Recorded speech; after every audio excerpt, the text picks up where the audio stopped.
Rasulullah menyatakan bahwa tiap-tiap nabi yang diutus oleh Allah Subhanahu wa ta'ala ada mempunyai doa yang mustajab. Tiap-tiap nabi itu ada punya doa pemungkas.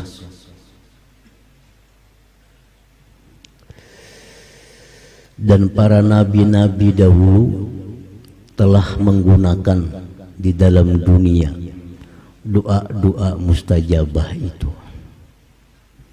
Sedangkan aku, ujar Nabi, menyimpan doa mustajabah itu untuk aku gunakan nanti di akhirat, memberikan syafaat kepada umatku. Jadi Nabi kita SAW tidak menggunakan doa khusus yang mustajab itu di alam dunia. Bagaimanapun kesulitan-kesulitan yang dihadapi oleh Nabi SAW, beliau tidak menggunakan doa itu karena beliau sengaja menyimpan doa mustajabah itu untuk umatnya di akhirat, agar umat Nabi Muhammad ini mendapat keselamatan di akhirat nanti berupa syafaat beliau. Nah, hadirin hadirat yang dimuliakan Allah. Nah, oleh karena itu di padang mahsyar begitu kita dikumpulkan oleh Allah Subhanahu wa ta'ala dengan huru-hara yang sangat dahsyat, nabi-nabi semuanya kada mampu memberikan syafaat. Nabi Adam, Nabi Nuh, Nabi Ibrahim, Nabi Musa, Nabi Isa, semuanya tidak bisa memberikan syafaat kepada seluruh manusia yang kesusahan pada hari itu. Nah, disitulah Nabi kita mulai menggunakan doa mustajabahnya, sehingga pada hari akhirat itu Nabi kita lah satu-satunya Nabi, satu-satunya manusia yang bisa memberikan bantuan syafaat kepada orang lain, karena ada doa mustajabah yang beliau simpan yang tidak pernah beliau pakai selama dalam dunia ini. Nah, hadirin hadirat yang dimuliakan Allah. Waqala Nabi sallallahu alaihi wasallam, Nabi bersabda lagi, syafaati li ahlil kabair min ummati. Syafaatku itu, ujar Nabi kita, untuk orang-orang yang punya dosa besar daripada umat-umatku. Orang-orang yang punya dosa besar yang mestinya masuk ke dalam neraka diberi syafaat oleh Nabi sehingga dia selamat dari api neraka dan dimasukkan ke dalam surga. Jadi syafaat Nabi bukan hanya untuk kita yang melakukan dosa-dosa kecil, tapi umat Nabi kita yang berbuat dosa-dosa besar pun akan bisa menerima syafaat, bantuan, pertolongan dari Nabi sallallahu alaihi wasallam. Hadirin hadirat yang dimuliakan Allah. Namun dijelaskan pula dalam Al-Quran dan di dalam hadis-hadis yang lain, ada beberapa orang kelompok yang mereka ini tidak dapat syafaat Nabi sallallahu alaihi wasallam. Ada beberapa golongan orang-orang yang melakukan dosa besar, tidak diizinkan oleh Allah Nabi kita untuk memberikan syafaat, sehingga mereka ini kada bisa diselamatkan daripada api neraka, masuk ke dalam api neraka. Dan untuk mengeluarkan mereka dari neraka pun umat Nabi ini tidak bisa disyafaati pula oleh Nabi sallallahu alaihi wasallam. Nah, jadi kita perlu tahu siapa-siapa, orang-orang mana, golongan apa yang dijelaskan tidak bisa diberi syafaat oleh Nabi sallallahu alaihi wasallam.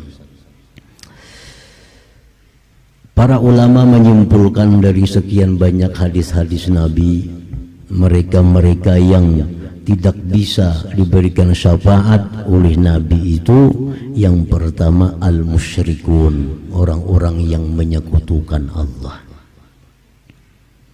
Orang-orang musyrik ini kada bisa disyafaati oleh Nabi.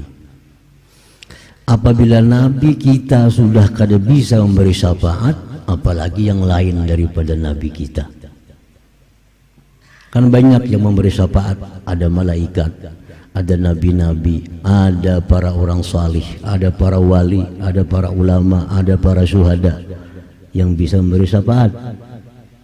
Tapi kalau sudah Nabi tidak diizinkan Allah memberikan syafaat, apalagi mereka-mereka yang lain daripada Nabi itu. Nah, pertama al-musyrikun, orang-orang musyrik. Allah dalam Al-Quran berfirman, "Fama tanfa'uhum syafa'atus syafi'in."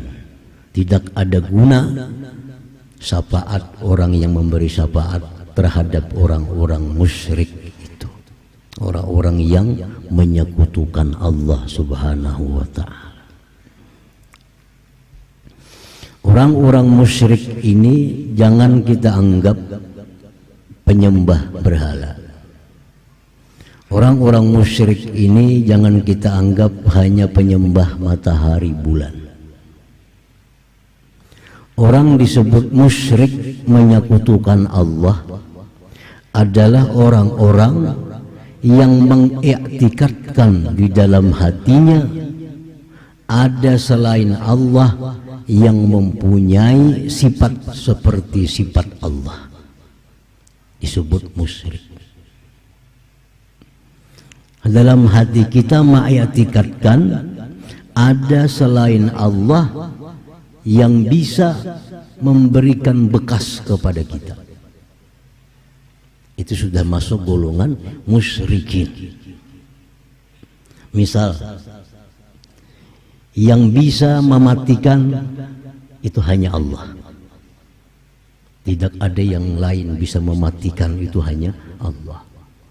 Ini i'tikad ahlu sunnah wal jamaah, yang bisa mematikan yang hidup hanya Allah dengan namanya al-mumit. Yang bisa menghidupkan yang mati hanya Allah, namanya al-muhyi. Dalam Asmaul Husna al-muhyi, al-mumit. Al-muhyi yang maha menghidupkan. Yang bisa menghidupkan yang mati itu hanya Allah.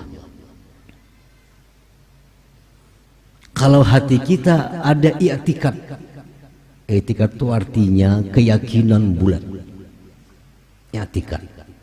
Ada yang bisa menghidupkan selain Allah, berarti kita sudah musyrik. Walaupun tiap hari kita ke masjid, tiap hari kita baca Quran, tiap hari kita baca sholawat, tapi i'tikad dalam hati kita ada selain Allah yang bisa menghidupkan yang mati.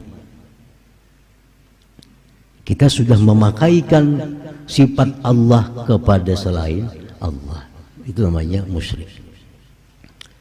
Nah, al-mumit yang maha mematikan, artinya apa? Yang bisa mematikan yang hidup itu hanya Allah. Tidak ada satupun yang bisa mematikan yang hidup kecuali Allah. Itu mesti jadi i'tikad hati kita, keyakinan bulat kita. Kalau ada i'tikad dalam hati, ada sesuatu, ada seseorang yang bisa menghidupkan yang mati selain Allah, berarti syirik. Berarti kita musyrik.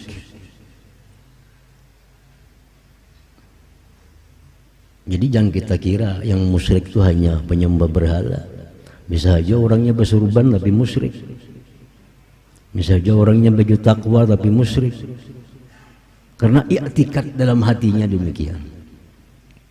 Asy-Syafi, nama Allah yang maha menyembuhkan. Artinya apa? Tidak ada yang bisa menyembuhkan orang sakit selain Allah. Tidak ada yang bisa menyembuhkan yang sakit selain Allah. Itu i'tikad dalam hati kita. keyakinan bulat dalam hati kita. Nah sekarang kita mengiktikadkan bahwa ada selain Allah yang bisa menyembuhkan orang sakit. Berarti kita sudah menyekutukan Allah. Kita musyrik. Kita mengiktikadkan, meyakini bulat di hati bahwa orang ini bisa menyembuhkan orang sakit selain Allah.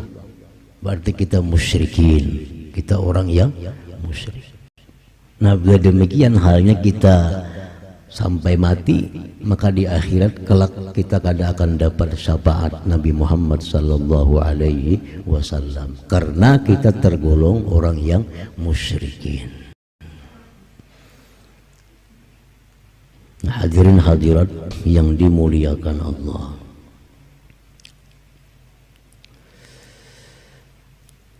Yang kedua yang tidak dapat syafaat Nabi di hari kiamat itu al-mukadzibun bisyafa'ah, orang-orang yang mendustakan syafaat.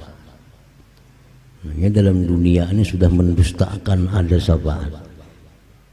Yang kada percaya di akhirat itu ada syafaat. Nah orang ini kada akan bakal dapat syafaat Nabi sallallahu alaihi wasallam. Rasulullah sallallahu alaihi wasallam bersabda, "Man kadzdzaba bisyafa'ah falaysa lahu fiha nasib." Orang yang mendustakan dengan syafaat maka dia tidak dapat bagian dari syafaat. Memang ada kelompok, ada golongan yang mendustakan syafaat, yang tidak percaya dengan adanya syafaat pada hari kiamat itu. Nah ini bakal masuk neraka karena dosa-dosanya itu kada ada yang bisa menolonginya, kada ada yang bisa membantuinya, kada ada bisa yang meurusakan inya, memudahkan inya di akhirat. Karena dalam dunianya sudah kada percaya dengan adanya syafaat itu.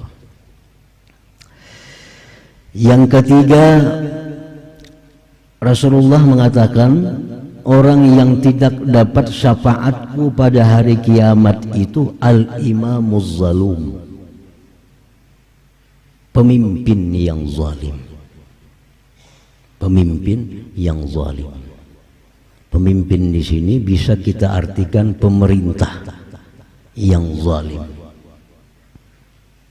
Kalau dahulu itu raja itu sorangan, raja sorangan, semuaan itu di tangan raja. Urusan itu raja, urusan ini semuaan raja. Makanya disebut imam, satu orang. Nah kalau sekarang sudah sistemnya kada sistem imam lagi, sistem pemerintahan. Maka artinya pun berpindah menjadi pemerintahan yang zalim.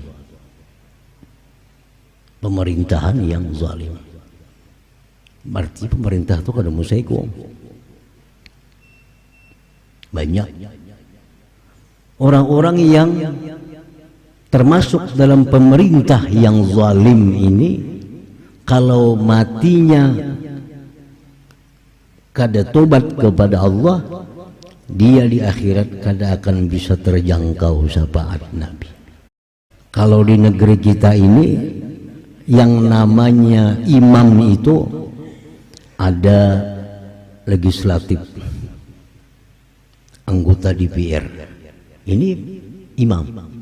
Karena mereka yang mengatur perundang-undangan, mereka yang mengatur anggaran. Nah ini imam. Ada yang namanya eksekutif. Nah ini bubuhan gubernur, bupati, presiden, menteri-menteri. Ini eksekutif. Ini pengguna anggaran. Ada pemerintah kita ini yang namanya yudikatif. Ini para hakim, polisi, jaksa. Nah tiga macam ini disebut pemerintah. Kalau ini zalim terhadap rakyat, kada akan bakal dapat syafaat Nabi sallallahu alaihi wasallam. Kada akan dapat syafaat Nabi. Jadi para anggota-anggota DPR itu membikin perundang-undangan, membikin anggaran, mesti adil. Mesti adil. Pemerintah eksekutif selaku pelaksana pengguna mesti adil.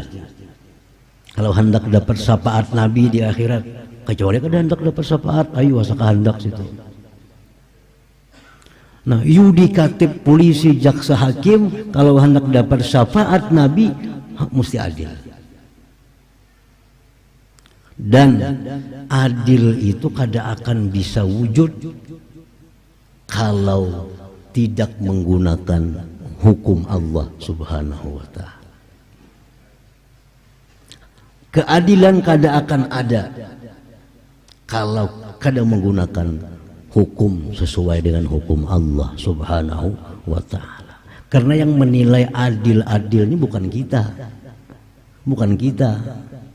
Yang menilai apakah ini adil atau zalim itu Allah Subhanahu wa ta'ala. Karena ini urusan akhirat, lain urusan dunia. Kalau urusan dunia, siapapun bisa menilai adil, zalim. Tapi kalau urusan akhirat yang menyatakan ini adil, ini zalim, itu Allah Subhanahu wa ta'ala. Seluruh bangsa, seluruh umat menyatakan adil, tapi kalau Allah menyebut itu zalim, ya zalim. Dan di akhirat ini Allah ini yang dipakai. Jadi orang-orang yang zalim ini di akhirat Nabi yang menyerah, memberikan syafaat. Apalagi para wali, apalagi para ulama, apalagi para syuhada, apalagi orang-orang mukmin, mukminah lainnya.